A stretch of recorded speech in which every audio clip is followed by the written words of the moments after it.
News. ప్రాజెక్టుల redesigning పేరుతో అంచనా వ్యయం పెంచుతూ ప్రజలపై వేల కోట్ల రూపాయల అదనపు భారం మోపుతోందని ఆరోపించారు టీటీడీపీ నేత రేవంత్ రెడ్డి. రైతులు, నిర్వాసితులకు అన్యాయం చేస్తూ ప్రభుత్వం ప్రాజెక్టులను చేపడుతోందని ఆరోపించారు. తెలంగాణ రాష్ట్ర ప్రభుత్వం మంత్రివర్గ సమావేశాన్ని ఏర్పాటు చేసి ముఖ్యమంత్రి కల్వకుంట్ల చంద్రశేఖరరావు గారి నాయకత్వంలో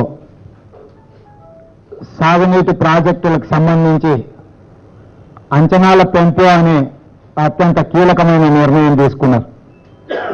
ఈ అత్యంత కీలకమైన నిర్ణయంతో నిన్న తీసుకున్న 5 రిజర్వాయర్ల ప్రాజెక్టులను ఏదైతే అంచనాలు పెంచిందో దాదాపుగా 20,000 కోట్ల రూపాయల అదనపు భారం తెలంగాణ ప్రజల మీద మోపబడ్డది.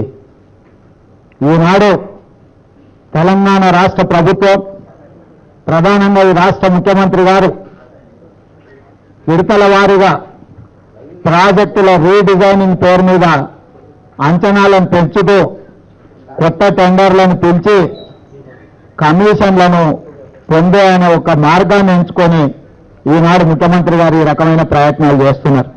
ప్రాజెక్టుల రీడిజైనింగ్ అని మీరు చెప్పిన తర్వాతనే కొండపోచమ్మ జీవో ఇచ్చారు 21 టీఎంసీలకు.